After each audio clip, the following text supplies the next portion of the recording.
नमस्कार दोस्तों, कैसे हैं आप सभी लोग। और आशा ही नहीं पूर्ण विश्वास है कि आप सभी लोग बहुत ही ज़्यादा चंगे होंगे। और मैं आपको बताता हूँ, यहाँ पर आपके लिए रोजाना मॉक टेस्ट लाए जा रहे हैं। तो आप सभी का स्वागत करता हूँ फिर एक बार सीपी स्मार्ट क्लासेस में। और मैं हूँ आपका दोस्त और होस्ट सौरभ जैन। फिर दोबारा स्वागत करते हैं, फिर दोबारा शुरुआत करते हैं एक नई सुबह। ठीक है, यहाँ पर बात कर लेने वाले हैं मॉक टेस्ट के बारे में। बहुत सारे लोगों का कंफ्यूजन होता है कि मॉक टेस्ट क्यों लगाएं सर, क्यों लेकर आ रहे हैं। तो इसलिए लेकर आ रहे हैं बार बार बच्चों आपके लिए। देखिए, फ्री ऑफ कॉस्ट अगर कोई चीज़ मिल रही है ना, तो आज के ज़माने में समस्या क्या है, इतनी ज़्यादा नेगेटिविटी, इतनी ज़्यादा सब कुछ है, लेकिन बच्चा केवल वही पढ़ने वाला इच्छुक होगा जो वास्तविकता में कुछ करना चाहेगा। ठीक है ना, तो नहीं कर रहे हो कोई बात नहीं, ठीक है, लेकिन अगर करना चाहते हो तो मॉक टेस्ट रोजाना रोजाना लगाइए। इससे होगा क्या बच्चों कि आपकी जो है बहुत डीप नॉलेज जो है वो भी कहीं ना कहीं जो है सबकॉन्शियस माइंड में फिट हो जाएगी। अगर आपको ये क्वेश्चन नहीं आते हैं इसमें से तो क्या फ़र्क पड़ रहा है। देखिए, आपने कहीं ना कहीं देख रखा है ना वो क्वेश्चन, तो आके जब कभी भी आप क्वेश्चन में से, किताब में से, बुक में से आपकी क्वेश्चन लगाते हैं तो आसानी से ये सारी चीज़ें समझ में आ जाएंगी आपको। उस समय पर आपको जो है फ़ायदा मिलेगा। तो तकरीबन 2.5 साल का अपना 2 साल का एक्सपीरियंस जो है वो मैं शेयर कर रहा हूँ आपसे। ठीक है ना, इस फील्ड में तकरीबन 4 साल हो चुके हैं। 4 साल होने के बाद जो है 2 साल मैंने जबकि जो है बहुत ज़्यादा एक्सपीरियंस अपना लिया है इन सब चीज़ों में कि किस तरीके से वास्तविकता में पढ़ाई करनी चाहिए। और माइंड एक्सरसाइज के नाम से सत्य सर ने स्टार्ट कर दिया क्लास। वो क्या है, आर्मी के और आपकी जितनी भी बड़ी बड़ी चीज़ें होती हैं उसमें देखिए बाहर के लोग जो होते हैं, पाकिस्तान भेजते हैं, ध्यान है ना। तो ऐसे में क्या होता है कि उन सब चीज़ें वो कहाँ से निजात होता है, उनका कहाँ से शुरुआत होती है, वो सारी चीज़ों को जानने के लिए माइंड एक्सरसाइज जरूरी है। तो मैथ की माइंड एक्सरसाइज बेहतरीन तरीके से मैथ और रीजनिंग की उन्होंने शुरू की है। ठीक है, ऑल ओवर यूट्यूब पर आपको कहीं भी ऐसी चीज़ नहीं मिलेगी, इसलिए माइंड एक्सरसाइज करना बहुत ज़्यादा जरूरी है। केवल और केवल 10 मिनट तक की या 10 मिनट से कम तक की वीडियो में आप आसानी से बहुत सारी चीज़ें समझ जाएंगे। बिना समय गवाए यहाँ पर शुरू कर लेते हैं हम। ठीक है जी, यहाँ पर देख लेते हैं जीएसजीके से संबंधित बात करेंगे। जिस समय दिल्ली ब्रिटिश भारत की राजधानी बनी थी उस समय पर वायसराय कौन था। तो यहां पर देखिए, यहां पर मैं बात कर रहा हूं किसकी, लॉर्ड हार्डिंग थे। ठीक है, हार्डिंग थे। तो कौन थे उस समय पर जब भारत की राजधानी बनी थी ना, उस समय पर लॉर्ड हार्डिंग जो थे वो भारत के उस समय पर वायसराय थे, ध्यान रखिएगा। ठीक है, तो यहां पर बहुत ज्यादा डीप क्वेश्चन लेकर आ गए हैं ए ओ ह्यूम के संबंध में। कौन सा कथन जो है सत्य नहीं है। तो देखिए, यहाँ पर देखिए, और थियोलॉजिस्ट थे, सही बात है। सिविल सेवा का सदस्य था, ठीक है, सही बात है। राष्ट्रीय कांग्रेस की स्थापना की थी, बिल्कुल सही बात है। ठीक है, यहाँ पर जो चौथा कथन है, उसने कांग्रेस के वार्षिक सत्रों की 2 बार अध्यक्षता थी, ये बहुत गलत बात है। ठीक है, तो इसमें यही पूछा है कौन सा कथन सत्य नहीं है, तो ये कथन जो है बिल्कुल सत्य नहीं है।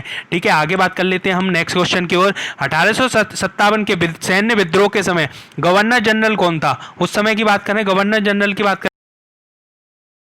ठीक है। और रामकृष्ण मिशन की स्थापना, रामकृष्ण परमहंस, ध्यान है ना, तो किसने करी थी रामकृष्ण मिशन की स्थापना की बात कर लेते हैं। तो रामकृष्ण मिशन की स्थापना जो है वो करने वाले एकमात्र व्यक्ति थे, वो थे अपने विवेकानंद।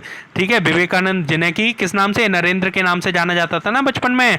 और गदर पार्टी की स्थापना करने वाले,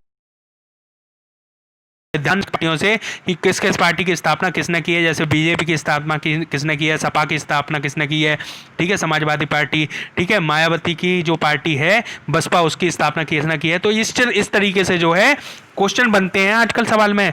बहुत ज़्यादा इंपॉर्टेंट क्वेश्चन है, इन सब के बारे में पता होना चाहिए। लाला हरदयाल सिंह जो थी गदर पार्टी की स्थापना की थी। ठीक है, अशांति का जनक किसे कहा जाता है, भारतीय अशांति का जनक कहा जाता है। भैया देखिए, वास्तविकता में तो अशांति नहीं की थी इन्होंने, लेकिन जो है ब्रिटिश इंडिया के हिसाब से इनको जो माना जाता है बाल गंगाधर तिलक, इन्होंने तहलका मचा के रख दिया था उनको। ठीक है, मॉन्ट्रियल प्रोटोकॉल, भैया बहुत ज़्यादा इंपॉर्टेंट क्वेश्चन लगा लीजिएगा। क्यों, क्योंकि इंपॉर्टेंट क्वेश्चन इसलिए भी हो जाता है कि प्रकृति से संबंधित इस समय पर सारी चीज़ें चल रही हैं। ठीक है, तो यहाँ पर मैं बता दूं आपको किससे संबंधित है। तो ये है CFC का प्रयोग घटाते हुए ओजोन परत को नष्ट होने से बचाना। ठीक है, CFC का ना, क्लोरोफ्लोरो कार्बन। ठीक है, यहाँ पर बात कर लेते हैं हम किस बारे में, वायुमंडल में ओजोन छिद्र मुख्यतः की मौजूदगी होती है। तो किस बारे में होती है ये तो आपको पता ही होगा, जाहिर सी बात है। देखिए, क्लोरोफ्लोरोकार्बन पहले ही हम बात कर चुके हैं। ठीक है, ध्यान रखिएगा। आगे बात कर लेते हैं गरजता चालीसा। तो गरजता चालीसा भैया किससे संबंधित है, ये तो हर किसी को पता है भैया। तीसरे नंबर का ये देखिए पश्चिमी हवाओं से संबंधित है। तो ये कौन सी होती है, ये होती है आपकी क्षोभ मंडल में, ध्यान रखिए। ठीक है, सेकंड वाले में। ठीक है, मौसम संबंधी जो गतिविधियां होती हैं तो वो कौन से में होती हैं, ठीक है, क्षोभ मंडल में होते हैं। ठीक है, ये और जो हवाई जहाज उड़ता है वो कौन से मंडल में मंडल जो होता है, और दूसरे मंडल में जो बहुत ज़्यादा सैन्य जो प्रतिक्रिया होती हैं, जहाँ पर कि जिनकी बहुत ज़्यादा तेज आवाज़ होती है, वो सारी चीज़ें उड़ती हैं, है ना। तो मैक स्पीड में नापी जाती है ना उनकी। ठीक है, आगे बात कर लेते हैं हम। वायुमंडल में दैनिक मौसम परिवर्तन निम्नलिखित में से किसके कारण होता है? तो ये किसके कारण होता है? क्षोभमंडल के कारण होता है। किसके कारण होता है? क्षोभमंडल के कारण होता है, ध्यान रखिएगा, है ना। आगे बात कर लेते हैं हम यहाँ पर व्यापारिक पवनें कहाँ से चलती हैं? व्यापारिक पवनें, तो ये भैया ये तो जाहिर सी बात है, हर किसी एक एक व्यक्ति को पता है व्यापारिक पवनें कहाँ से चलती हैं, उपोष्ण उच्च दाब से। ठीक है, ध्यान रखिएगा। और हवाएं कहाँ से कहाँ की ओर चलती हैं? उच्च दाब से निम्न दाब की ओर, या निम्न दाब से उच्च दाब की ओर? जल्दी बताइएगा कमेंट करके, बहुत ज़्यादा इंपॉर्टेंट क्वेश्चन बन जाता है ये। ठीक है, नियमित वृद्धावस्था पेंशन अवस्था, इसको आप छोड़ सकते हैं, कोई दिक्कत नहीं है। ठीक है, ज़्यादा इंपॉर्टेंट नहीं है, मैं ईमानदारी से आपके लिए बताऊं। ठीक है, क्यों? क्योंकि ज़्यादा उस तरीके की चीज़ें नहीं हैं, आप अगर चाहें तो छोड़ भी सकते हैं। ठीक है, भारत की मुद्रा प्रणाली की बात कर लेते हैं। तो भारत की देखिए यहाँ पर जो क्वेश्चन हमने किया था ना ये वाला, ठीक है, तो इसमें जो है उपोष्ण उच्च दाब के कारण होता है, और एक मैंने क्वेश्चन आपको हवा वाला बताई दिया है। ठीक है, तो यहाँ पर अगर बात करें तो इनमें से जैसे तो कोई नहीं है। ठीक है, ध्यान रखिएगा। और इसीलिए मैं भारत की मुद्रा प्रणाली का, ठीक है, दसवीं कब हुआ था? तो कब हुआ था भाई साहब? तो कब हुआ था? ये हुआ था आपका 1957 में। ठीक है, और निम्नलिखित में से वह कौन सी शर्त नहीं? तो भारत के विकास के लिए आवश्यक नहीं है, ऐसी कौन सी शर्त है भैया? ऐसी शर्त है जनसंख्या वृद्धि। ठीक है, देख रहे हैं ना, सब कुछ इंपॉर्टेंट है, लेकिन जनसंख्या वृद्धि जो है इंपॉर्टेंट नहीं है उसमें। ठीक है, और यहाँ पर बात कर लेते हैं भारतीय अर्थव्यवस्था को सबसे अच्छे ढंग से किन शब्दों में व्यक्त किया गया है? तो भैया बहुत इंपॉर्टेंट चीज़ है ये तो। ठीक है, अमेरिका की कैसी है? अमेरिका की केवल कैपिटलिस्ट जो है उस पर काम करती है, कैपिटलाइजेशन पे काम करती है अमेरिका की जो अर्थव्यवस्था है।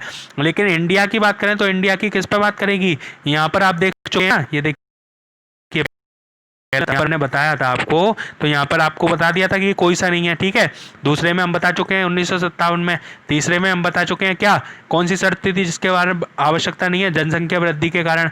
चौथे में हम क्या करेंगे यहाँ पर? तो यहाँ पर हम बात करेंगे किस बारे में? मिश्रित अवस्था है। ठीक है ना, कैसी है? समाजवादी भी है इसमें और पूंजीवादी भी है। ठीक है, तो समाजवादी को लेकर भी काम चलता है ना अपने इंडिया में सबसे ज़्यादा। सरकारें जो योजनाएं लाती हैं, सरकारें भी लाती है ना अपनी अपनी योजनाएं। पांचवें क्वेश्चन की बात कर लेते हैं। अंत्योदय कार्यक्रम किससे संबंध है? तो ये भैया कैसे संबंधित है? गरीबों में भी निम्न गरीबों का उत्थान। ठीक है, हमेशा कोई भी कार्य जो है गरीबों को स्थिति को ध्यान में रखते हुए किया जाना चाहिए, सरकार का ये परम उद्देश्य होना चाहिए भाई साहब आज के ज़माने में। ठीक है, यहाँ पर बात कर लेते हैं किस बारे में? यहाँ पर बात कर लेते हैं हम 1950 में विश्व व्यापार की भारत की भागीदारी। ठीक है, विश्व व्यापार में भारत की भागीदारी जो है मिश्रित प्रवृत्ति जो है प्रदर्शित करती रही है, और 1950 से, है ना। और कौन सा केंद्रीय सरकार का कर नहीं है? बहुत ज़्यादा इंपॉर्टेंट आ गया। देखिए केंद्रीय सरकार का कर कौन सा नहीं है? तो ये हो जाएगा कौन सा? अपना आयकर हो जाएगा। ठीक है ना, ध्यान रखिएगा। आयकर नहीं, सॉरी, यहाँ पर हो जाएगा दोस्तों, यहाँ पर हो जाएगा भू राजस्व। ठीक है ना, भूमि से संबंधित राज्य के अंतर्गत आता है ना आयकर, तो वो लेता ही है केंद्र सरकार, फिर उसको जीएसटी के रूप में आता है, फिर उसको जो है डिवाइड कर दिया जाता है। ठीक है, यहाँ पर बात कर लेते हैं हम। एजेंसी के माध्यम से वाणिज्यिक बैंक ग्राम ऋण के लिए पैसा देता है। कौन सा देता है भाई साहब? नाबार्ड देता है, ध्यान रखिएगा। ठीक है, यदि कोई कोशिका के ब्याज को दुगना किया जाए तो भीतर के पानी का उठाव होगा। ठीक है, तो कितना होगा? दुगना हो जाएगा, आधा हो जाएगा? कैसा हो जाएगा भैया? तो ये हो जाएगा आपका आधा, ध्यान रखिएगा। ठीक है, और यहाँ पर बात कर लेते हैं पानी की सतह पर हल्की रखी गई एक लोहे की सुई। पानी की सतह पर हल्की रखी गई लोहे की सुई की बात कर रहे हैं, उस पर क्यों तैरती रहती है? तो क्यों तैरती रहती है भैया? तो ये हो जाएगा आपका किसके कारण? पृष्ठीय तनाव के कारण, है ना, ध्यान रखिएगा, है ना। और यहाँ पर आगे बात कर लेते हैं हम। सूर्य की संहति से दुगनी है। ठीक है, तारे की जो मास है ना वो दुगना है सूर्य की मास से। ठीक है, तो ये किस कारण से है भैया? ठीक है, और वह अंततः कैसे समाप्त होगा? किसके कारण समाप्त होगा? तो यहाँ पर दो क्वेश्चन बन जाते हैं, एक तो ये क्यों होती है, ठीक है, और एक यहाँ पर किस कारण से समाप्त होगा। तो यहाँ पर किस कारण से समाप्त होगा वो देख लो, तो किस कारण से होगा? ये व्हाइट ड्वार्फ के कारण से होगा ना। ठीक है, और बरसात की बूंदें जो है बहुत अधिक ऊंचाई से गिरती है, उनके बारे में निम्नलिखित में से कौन सी बात सही है ये आप बताएंगे। देखिए वे, ठीक है, इसमें से देख लीजिए कौन सा सही है, और इसमें से जो है आपको बताना है, ध्यान रखिएगा। ठीक है, यहाँ पर बात कर लेते हैं दोस्त, एक मिनट, यहाँ पर बात कर लेते हैं हम किस बारे में? ये इंपॉर्टेंट नहीं है, यहाँ पर बात कर लेते हैं इस बारे में। ठीक है, यहाँ पर बात करेंगे नोबेल पुरस्कार की स्थापना किस देश में की थी। किस देश में की थी भैया नोबेल पुरस्कार की स्थापना? तो नोबेल पुरस्कार की स्थापना की गई थी, वो कही गई थी स्वीडन। ठीक है, और निम्न में से कौन से भारतीय हैं जिन्होंने एक अंतर्राष्ट्रीय संगठन का प्रतिनिधित्व करते हुए संयुक्त पुरस्कार की भागीदारी की है? तो ये किसने की है? ये की है राजेंद्र पचौरी जी ने। ठीक है, ध्यान रखिएगा। और यहाँ पर बात कर लेते हैं हम आगे किस बारे में, समाज सेवा के लिए मैग्सेस पुरस्कार इसके द्वारा प्रारंभ किया गया। किसके द्वारा प्रारंभ किया गया? ये किया गया फिलीपींस की सरकार द्वारा। ठीक है, रेमन मैग्सेस है ना। निम्नलिखित में से किसको व्यापार और उद्योग के क्षेत्र में अपनी विशिष्ट और उत्कृष्ट सेवा के लिए वर्ष 2011 में पद्म विभूषण दिया गया? किसको दिया गया? ये तो पता ही है, बच्चा बच्चा जाता है अजीज प्रेम जी को। ठीक है, ध्यान है ना। और यहाँ पर बात कर लेते हैं क्वेश्चन के बारे में, वर्ष 2011 में राजीव गांधी खेल रत्न पुरस्कार किसको दिया गया था? तो देखिए 2011 से संबंधित बहुत ज़्यादा महत्वपूर्ण है, तो ये जो है किसको दिया था? गगन नारंग को। ठीक है, अभी हाल ही में किसको दिया गया था खेल रत्न पुरस्कार? जल्दी बताइए फटाफट कमेंट सेक्शन में। और यहाँ पर देखिए, यहाँ पे ये इतना ज़्यादा इंपॉर्टेंट नहीं है, शिलालेख की बात कर लेते हैं। हाँ, ये इंपॉर्टेंट है। देखिए इसमें क्या है, शिलालेख कौन सा शिलालेख? प्रयाग प्रशस्ति के नाम से। तो महरौली के शिलालेख जो है प्रयाग प्रशस्ति के नाम से जाना जाता है। प्राचीन भारत में प्राचीनतम बौद्ध विश्वविद्यालय का नाम बताइए। बौद्ध विश्वविद्यालय का नाम बताना है भैया, तक्षशिला था ना, ध्यान है ना। यहाँ पर बात कर लेते हैं द्वितीय आर्यन। ठीक है, साम्राज्य के भूमि माप का जो है क्या किया था? किसने किया था ये भूमि माप का उल्लेख जो है? तो ये किसने किया था? ये किया था आपका थलवईपुरम तांबे की प्लेट। ठीक है, किसमें किया गया था? थलवईपुरम तांबे की प्लेटों में। ठीक है, और गुप्त शासनकाल का संस्थापक, बहुत इंपॉर्टेंट क्वेश्चन है, लगा लीजिएगा इंपॉर्टेंट। तो ये तो बच्चे बच्चे को पता है भैया। देखिए गुप्त से रिलेटेड बात होगी तो श्रीगुप्त। ठीक है, ध्यान रखिएगा, श्री लगा देना है बस। भारत का नेपोलियन समुद्रगुप्त को कहा जाता है। ठीक है, नो डाउट। ठीक है, आगे बात कर लेते हैं। इलाहाबाद स्तंभ शिलालेख किसने बनाया था? तो ये तो भैया बच्चे बच्चे को पता है किसने बनवाया था, हरिसेन थे ना उस समय पर, तो हरिसेन जी ने जो है बनवाया था। ठीक है, ध्यान रखिएगा। और राजा हर्ष ने अपनी राजधानी कहाँ से कहाँ स्थानांतरित की थी? तो ये बहुत ज़्यादा इंपॉर्टेंट हो जाता है। ठीक है, थानेसर से राजधानी स्थापित की गई थी, और कहाँ तक? कन्नौज तक। ठीक है, ध्यान रखिएगा। आगे बात कर लेते हैं, आर्यभट्ट और कालिदास किस गुप्त शासन के दरबार थे? ठीक है, ये बहुत आर्यभट्ट और कालिदास के बारे में बात कर रहे हैं, तो ये कौन सा हो जाएगा? ये हो गया चंद्रगुप्त द्वितीय, ध्यान रखिएगा। ठीक है, बहुत लोगों को कंफ्यूज होता है चंद्रगुप्त, लेकिन चंद्रगुप्त द्वितीय ध्यान रखिएगा। ठीक है, बस इतने आज के लिए इतना ही, और अगली क्लास में मिलते हैं अगली खबर के साथ।